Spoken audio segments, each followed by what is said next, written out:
Welcome to నియోజకవర్గ ముఖచిత్రం. రాష్ట్ర రాజకీయ ముఖచిత్రం ఎలా ఉండబోతోంది? వచ్చే ఎన్నికల్లో ఓటర్ల తీర్పు ఎలా ఉండబోతోంది? ఎమ్మెల్యేలుగా గెలిచేదెవరు? ఓటమి అంచున నిల్చున్నది ఎవరు? అందరి అంచనాలు తలకిందులు చేసి సత్తా చాటే దమ్మున్న నాయకులెవరు? Let's watch on. వరంగల్ తూర్పు నియోజకవర్గంలో సిట్టింగ్ ఎమ్మెల్యే నన్నపనేని నరేందర్ గెలుపు లాంఛనమేనా? అసలు నన్నపనేని నరేందర్ కు టికెట్ వచ్చేనా? వరంగల్ తూర్పు నియోజకవర్గంలో మూడు ముక్కలాట బీఆర్ఎస్ ను ఢీకొట్టే సామర్థ్యం కాంగ్రెస్ కి లేదా? టీఆర్ఎస్ కుమ్ములాటలు వరంగల్ తూర్పులో కాంగ్రెస్ జెండా ఎగరబోతోందా? పుంజుకున్న బీజేపీకి పట్టం కట్టబోతుందా? నియోజకవర్గ ఓటర్లంతా ఎవరికి అండగా నిలుస్తున్నారు? వరంగల్ తూర్పు నియోజకవర్గ ముఖచిత్రాన్ని ఓసారి చూద్దాం.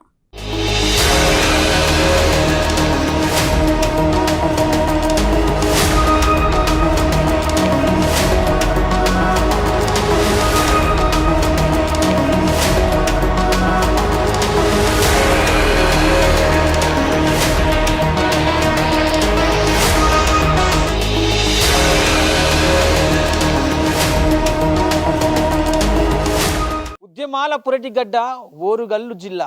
ఈ ఓరుగల్లు జిల్లాలో 2024 హోరాహోరీలో అసెంబ్లీ పోరు ఎవరి వైపు చూస్తూ ఉన్నారు?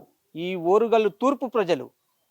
ఇక్కడ బరాబరిగా పోటాపోటీగా కాంగ్రెస్ పార్టీ నుంచి, బీజేపీ నుంచి, బీఆర్ఎస్ నుంచి కూడా ప్రధాన మూడు పార్టీల నుంచి ఏకంగా నేనంటే నేను అని చెప్పి కూడా పోరాడుతున్న ఈ పురిటిగడ్డ పైన ప్రజలు ఎవరికి తీర్పునివ్వనున్నారు?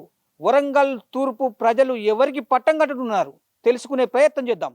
ఓరుగల్లు రాజకీయాలు ఎప్పుడూ ఆసక్తికరమే. ముఖ్యంగా వరంగల్ ఈస్ట్, వరంగల్ వెస్ట్ నియోజకవర్గాల్లో రాజకీయాలు రసవత్తరంగా ఉంటాయి. ఒకప్పుడు కాంగ్రెస్ కు కంచుకోటగా ఉన్న వరంగల్ తూర్పు నియోజకవర్గం 2014 నుంచి టీఆర్ఎస్ అడ్డాగా మారింది. 2014లో ఇక్కడ కొండా సురేఖ టీఆర్ఎస్ పార్టీ నుంచి పోటీ చేసి విజయం సాధించారు. 2018లో జరిగిన ఎన్నికల్లో ఆమెకు అవకాశం రాలేదు. అప్పుడు మేయర్గా ఉన్న నన్నపనేని నరేందర్ గులాబీ తరఫున పోటీ చేసి విజయం సాధించారు.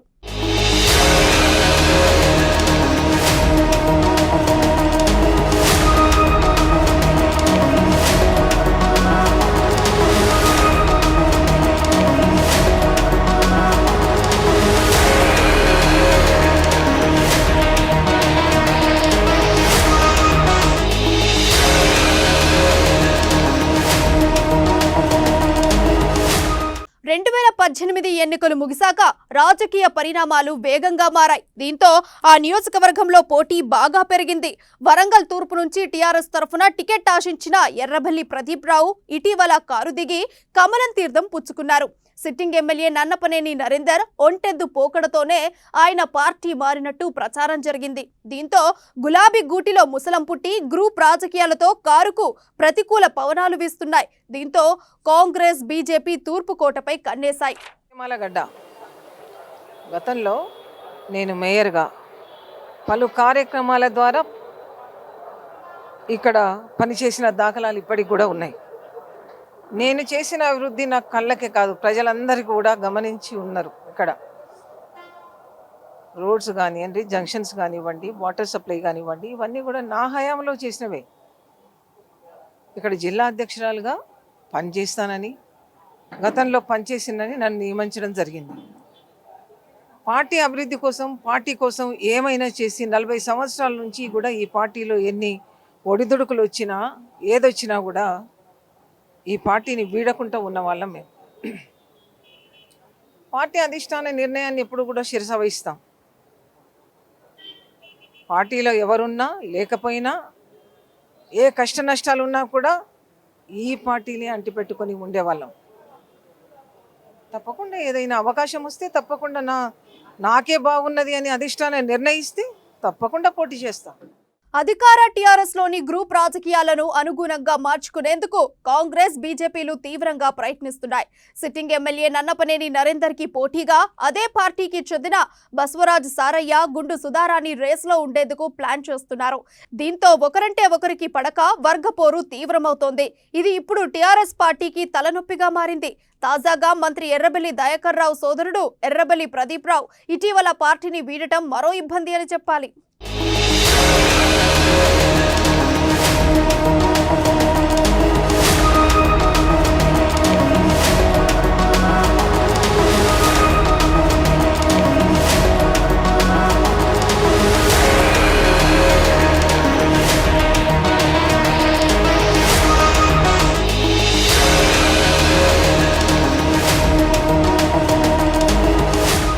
వరంగల్ తూర్పు నుంచి కాంగ్రెస్ పార్టీ తరఫున కొండా సురేఖ పోటీ చేయాలని భావిస్తున్నారు. ప్రస్తుతానికి కాంగ్రెస్ లో ఆమె ఒక్కరే పోటీలో కనిపిస్తున్నారు. ఈ నియోజకవర్గంలో పద్మశాలి సామాజిక వర్గం ఓట్లు ఎక్కువ ఉండడం కొండా సురేఖకి కలిసి వచ్చే అంశమని చెబుతున్నారు. వరంగల్ తూర్పుతో పాటు పరకాల, పాలకుర్తి నియోజకవర్గాలను కూడా తమ కుటుంబ సభ్యులకు ఇవ్వాలని కొండా ఫ్యామిలీ కోరుతున్నట్లు తెలుస్తోంది. వాటి సంగతి ఎలా ఉన్నా వరంగల్ తూర్పుపై మాత్రం గట్టి పట్టుదలతో ఉన్నారు.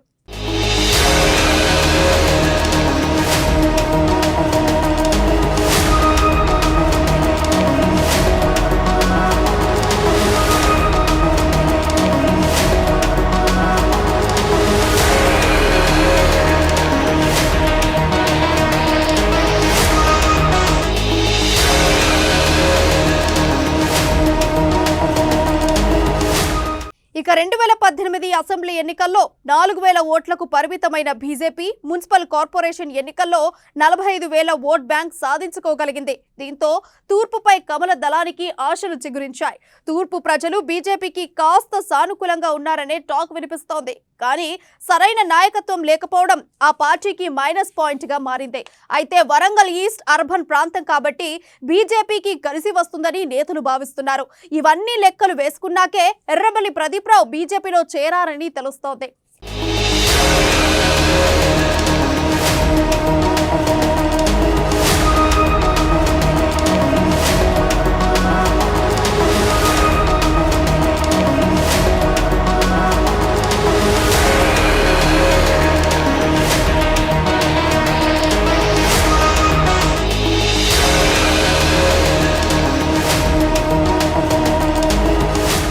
చాలా మంది కీలక నేతలు ఈ నియోజకవర్గంపై ఆశలు పెట్టుకోవడంతో రాజకీయం రంజుగా మారింది. మాజీ మంత్రి బసవరాజు సారయ్య, గుండు సుధారాణి, నన్నపనేని నరేందర్ పేర్లు గులాబీ తరఫున వినిపిస్తుండగా కాంగ్రెస్ నుంచి మాజీ మంత్రి కొండా సురేఖ, బీజేపీ నుంచి ఎర్రబెల్లి ప్రదీప్ రావు పోటీ చేసే అవకాశం ఉంది. దీంతో పోటీ నువ్వా నేనా అన్నట్టు ఉండనుందనే విశ్లేషణలు వినిపిస్తున్నాయి. 2,30,000 ఓట్లు సుమారు ఉన్నాయి. అందులో 2 లక్షల మందితో నాకు సంబంధాలు ఉన్నాయి. అన్ని కులాలతో, మతాలతో, పేదోడి దగ్గర నుంచి మొదలు పెడితే ఉన్నోడి వరకు, చిరు వ్యాపారుల దగ్గర నుంచి మొదలు పెడితే కార్పొరేట్ సంస్థల ఉన్న వ్యాపారస్తులతో కూడా నాకు మంచి సంబంధాలు ఉన్నాయి. రాజకీయంలో 30 సంవత్సరాల అనుభవం ఉన్నది. ఇవన్నీ దృష్టిలో పెట్టుకొని టీఆర్ఎస్ పార్టీ టికెట్ నాకే ఇస్తారు. టికెట్ నాదే. నాకు టికెట్ ఇస్తే 100% నేను గెలుస్తా. తప్పకుండా టీఆర్ఎస్ తరఫున తూర్పు అభ్యర్థి నేనే. నాకే టికెట్ వస్తుంది. నేనే గెలుస్తా. ఖచ్చితంగా నాకు టికెట్ ఇవ్వాల్సిన బాధ్యత టీఆర్ఎస్ పార్టీకి ఉన్నది. కేసీఆర్ ఆశీర్వాదాలతో నేను ఖచ్చితంగా వరంగల్ తూర్పులో బంపర్ మ్యాడ్తో గెలుస్తా. నాకు కాకుండా సిట్టింగ్ అభ్యర్థి నరేందర్కి ఇస్తే ఖచ్చితంగా ఓడగొడతా. రెబల్గా పోటీ చేస్తా. నాకు కాకుండా ఇంకా ఆస్పిరెంట్లు ఎవరున్నారో వారికి ఇచ్చినా పర్లే, టీఆర్ఎస్ పార్టీని గౌరవిస్తా, టీఆర్ఎస్ పార్టీ నాయకత్వాన్ని గౌరవిస్తా, వాళ్ళని గెలిపిస్తా. ఒక్క యాక్సెప్ట్ నరేందర్కి ఇస్తే మాత్రం ఖచ్చితంగా ఓడగొడతా. నేను ఓడగొట్టడానికి కారణం ప్రజలు వ్యతిరేకంగా ఉన్నారు, వ్యాపారస్తులు వ్యతిరేకంగా ఉన్నారు, సామాజికులు వ్యతిరేకంగా ఉన్నారు, స్లమ్లో ఉన్న వ్యతిరేకంగా ఉన్నారు. ఓరుగల్లు తూర్పు నియోజకవర్గంలో ఉన్న సమీకరణాలను బట్టి చూస్తే గెలుపు ఎవరిది? ఓరుగల్లులో 3 ముక్కలాట కొనసాగుతోంది. తూర్పు నియోజకవర్గంలో 2024 అసెంబ్లీ ఎన్నికల ఎమ్మెల్యే అభ్యర్థులందరూ సీనియర్లే. తూర్పులో అందరూ పలుకుబడి ఉన్న పోటీ చేసే అభ్యర్థులు నాయకులే. అందుకే ఓరుగల్లు తూర్పు ప్రజలంతా ఎవరికి పట్టం కడతారో వెయిట్ అండ్ సీ.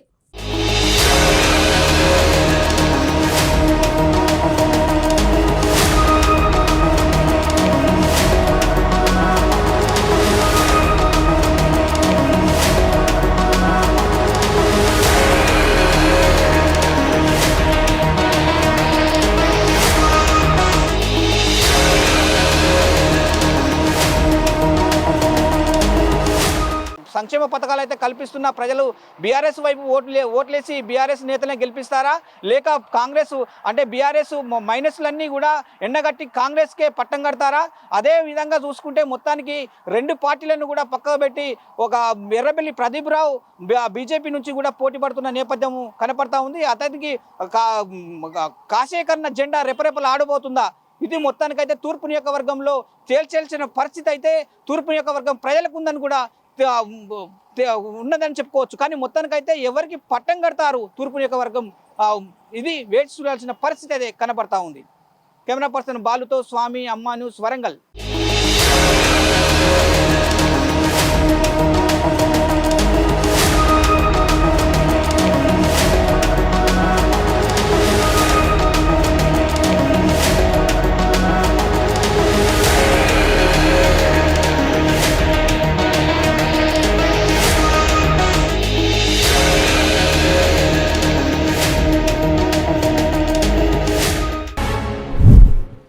హైదరాబాద్ కు ముఖద్వారమైన మలక్పేట్ నియోజకవర్గంలో ఈసారి విలక్షణ తీర్పు రానుందా? మలక్పేట్ ముఖ చిత్రం మారనుందా? ఎంఐఎం కోటను బద్దలు చేసేందుకు ప్రత్యర్థి పార్టీలు సిద్ధంగా ఉన్నాయా? ఎంఐఎం ను నిలువరించి సత్తా చాటేందుకు కాంగ్రెస్ ఉవ్విల్లూరుతుందా? అంటే అవుననే సమాధానం వస్తోంది. Let's have a look.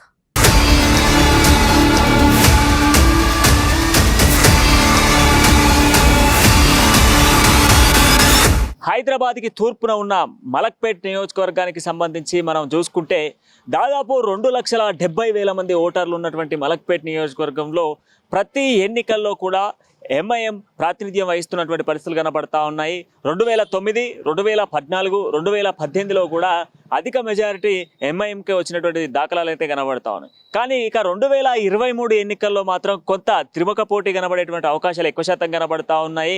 ఇప్పటికే ఎంఐఎం కూడా అక్కడ ప్రాతినిధ్యం వహిస్తున్న నేపథ్యంలోనే మలక్పేట్ నియోజకవర్గ ప్రజలు మరి ఈసారి ఎవరికి పట్టం కట్టబోతా ఉన్నారు, ప్రజల నాడి ఎటువైపు ఉండబోతా ఉంది, ప్రజలు ఎటువైపు చూడబోతా ఉన్నారు అనేది కొంత ఆసక్తిగానే కనబడతా ఉంది. అధికార బీఆర్ఎస్ పార్టీతో పాటుగా ఇటు కాంగ్రెస్ పార్టీ, బీజేపీ పార్టీకి సంబంధించిన నేతలతో పాటుగా ఎంఐఎం కూడా కొంత వేగాన్ని పుంజుకున్న పరిస్థితులు అయితే కనబడతా ఉన్నాయి. ఈసారి కూడా మళ్ళీ తామే సీట్ దక్కించుకోవాలి అన్నటువంటి ప్రయత్నంలో ఎంఐఎం పార్టీ కూడా చూస్తున్నటువంటి పరిస్థితులు అయితే తాజాగా కనబడతా ఉన్నాయి. ఒక్కసారి నియోజకవర్గ ప్రజలు ఏమనుకుంటా ఉన్నారు, ఎవరెవరు పోటీ పడతా ఉన్నారు అనే విషయాలు తెలుసుకునేటువంటి ప్రయత్నం చేద్దాం. మలక్పేట్ నియోజకవర్గాన్ని హైదరాబాద్ తూర్పుకు ముఖ ద్వారంగా చెబుతారు. ఈ నియోజకవర్గంలో మొత్తం 2,70,000 ఓటర్లున్నారు. గ్రేటర్ హైదరాబాద్ లో అత్యధిక ఓటర్లున్న సెగ్మెంట్లలో ఇది ఒకటి. గత 3 ఎన్నికల్లో అంటే 2009, 14, 18 ఎలక్షన్లో ఇక్కడ ఎంఐఎం గెలిచినప్పటికీ ఇక్కడ కాంగ్రెస్ కు క్యాడర్ గట్టిగానే ఉండడం విశేషం. 2019లో జరిగిన పార్లమెంట్ ఎన్నికలలో హైదరాబాద్ ఎంపీగా అసదుద్దీన్ ఓవైసీ విజయం సాధించడంలో మలక్పేట కీలక పాత్ర పోషించింది. ఆయనకు ఎంపీగా వచ్చిన 5,17,000 మెజార్టీలో మలక్పేట్ నుంచి మంచి మెజార్టీతో వచ్చింది. అసెంబ్లీ, పార్లమెంట్ ఎన్నికల్లో మలక్పేట్లో ఎంఐఎం గాలి వీచినప్పటికీ జీహెచ్ఎంసీ ఎన్నికలకు వచ్చేసరికి పరిస్థితి మారింది. బల్దియా ఎలక్షన్లో ఇక్కడ భిన్నమైన తీర్పునిచ్చి చైతన్యాన్ని ప్రదర్శించారు.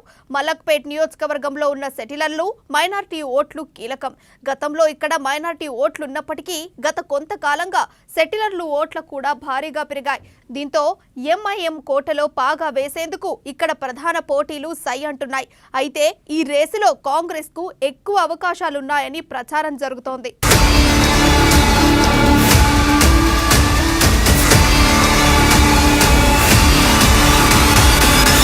మలక్పేట్ సెగ్మెంట్ లో ఎంఐఎం సిట్టింగ్ ఎమ్మెల్యేగా అహ్మద్ బలాలా ఉన్నారు. అయితే ఆయనకు గట్టి పోటీ ఇచ్చేందుకు కాంగ్రెస్ నుంచి చకోలేకార్ శ్రీనివాస్ రెడీ అవుతున్నారు. అలాగే హస్తం పార్టీ నుంచి ముజఫర్ అలీ ఖాన్, సాంగిరెడ్డి కూడా టికెట్ సాధించి నిలిచేందుకు ప్రయత్నాలు మొదలుపెట్టారు. బీఆర్ఎస్ నుంచి కోరుడు భూమేష్, తీగల అజిత్ రెడ్డి, సింగిరెడ్డి, స్వర్ణలత రెడ్డి పేర్లు వినిపిస్తున్నాయి. బీజేపీ నుంచి సంరెడ్డి సురేందర్ రెడ్డి, కొత్తకాపు రవీందర్ రెడ్డి, లింగాల హరిగౌడ్ రేసులో ఉన్నారు. బహుజన సమాజ్ పార్టీ నుంచి అలుగోని రమేష్ ప్రయత్నాలు చేస్తున్నారు.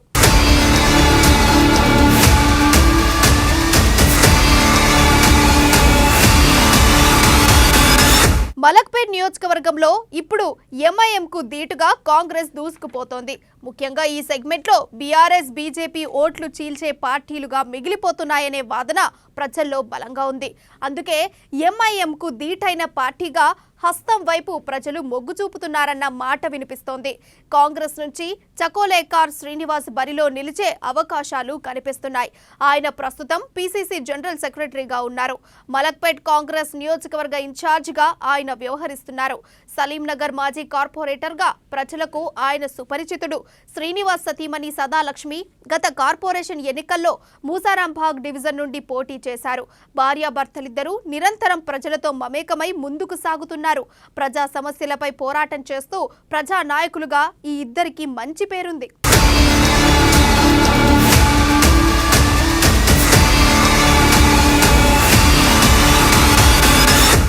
కాంగ్రెస్ నుంచి మరో ఇద్దరు కూడా టికెట్ ఆశిస్తున్నారు. ముజఫర్ అలీఖాన్ నియోజకవర్గ సమస్యలపై పోరాడుతూ ముందుకు సాగుతున్నారు.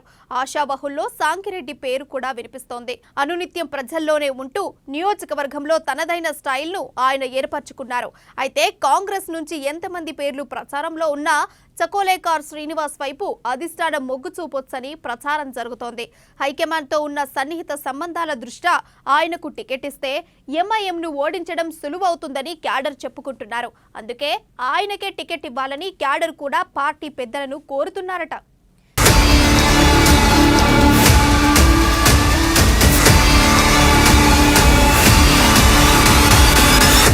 ఎంఐఎం ఫ్రెండ్లీ పార్టీగా పేరున్న బీఆర్ఎస్ కు మలక్పేట్ నియోజకవర్గంలో పెద్దగా ఆశలు లేవు. ఎందుకంటే ఆ పార్టీ ఎంఐఎంకు జిగ్రీ దోస్త్ అనే అభిప్రాయం ప్రజల్లో ఉంది. అయినప్పటికీ ఇక్కడ నుంచి నామమాత్రపు పోటీ చేసేందుకు గులాబీ పార్టీ నుంచి ఆశావహులు మాత్రం ఎక్కువ మంది ఉన్నారు. కొరుడు రమేష్ పేరు ప్రముఖంగా వినిపిస్తోంది. మలక్పేట్ వ్యవసాయ మార్కెట్ వైస్ చైర్మన్ గా ఉన్న ఆయన అనునిత్యం ప్రజల్లో ఉంటూ తన ప్రయత్నాలు చేస్తున్నారు. బీఆర్ఎస్ నుంచి సింగిరెడ్డి స్వర్ణలతారెడ్డి కూడా రేసులో ఉన్నారు. సైదాబాద్ మాజీ కార్పొరేటర్ దివంగత శ్రీనివాస్ రెడ్డి గారి సతీమణి కావడంతో ఆమె పేరు ప్రముఖంగా వినిపిస్తోంది. బీఆర్ఎస్ ఆశావాహుల్లో తీగల అజిత్ రెడ్డి కూడా సిద్ధంగా ఉన్నారు. అయితే ఓట్లని చీల్చేందుకు తప్ప ఆ పార్టీ గెలిచే పరిస్థితులైతే లేవనే చెప్పాలి.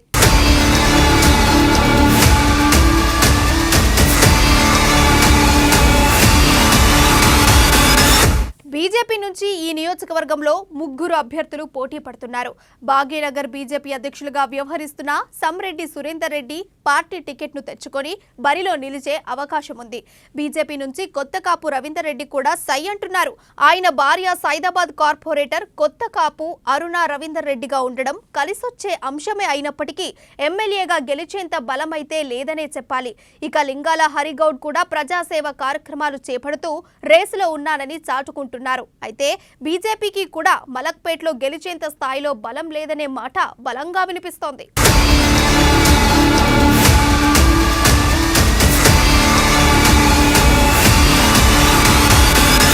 బహుజన్ సమాజ్ పార్టీ నుంచి అలుగోల రమేష్ రంగంలో ఉంటారని తెలుస్తోంది.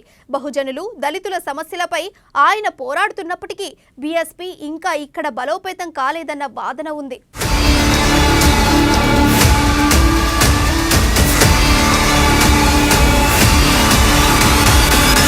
మొత్తంగా మలక్పేట్ ఎన్నికల్లో ఈసారి ఎంఐఎంను ఢీకొట్టి గెలిచేందుకు కాంగ్రెస్ సర్వసన్నద్ధంగా ఉందన్న అభిప్రాయం సర్వత్రా వ్యక్తమవుతోంది. నియోజకవర్గంలోని మెజార్టీ ప్రజలతో పాటు కాంగ్రెస్ క్యాడర్ కూడా ఎంఐఎంకు షాక్ తప్పదని తేల్చి చెబుతున్నారు. విశ్లేషకుల నోటి నుంచి కూడా ఇదే మాట వినిపిస్తోంది. బీజేపీ బీఆర్ఎస్ ఓట్లను చీల్చినా ఎంఐఎంను నిలువరించి గెలిచే సత్తా ఒక్క కాంగ్రెస్కే ఉందని విశ్లేషకులు స్పష్టం చేస్తున్నారు. మరి మలక్పేట్ నియోజకవర్గంలో ఎన్నికల నాటికి కాంగ్రెస్ మరింత బలోపేతమై భారీ మెజార్టీతో గ్రాండ్ గా విజయడంకా మోగిస్తుందా అన్నది వేచి చూడాలి.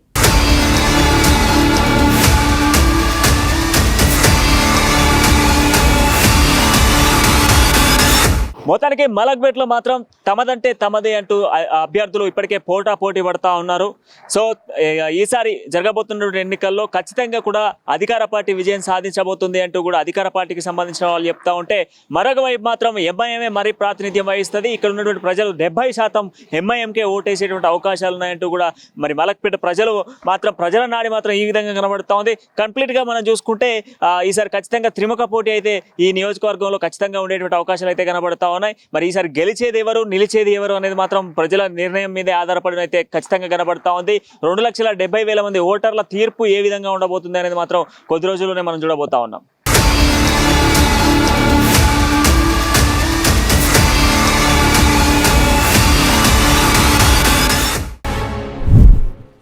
ఇది వాల్టి నియోజకవర్గ ముఖచిత్రం. మరిన్ని నియోజకవర్గ ముఖచిత్రం అప్డేట్స్ తో మళ్ళీ కలుద్దాం. అంతవరకు చూస్తూనే ఉండండి అమ్మా న్యూస్, నిజం కోసం జనం కోసం.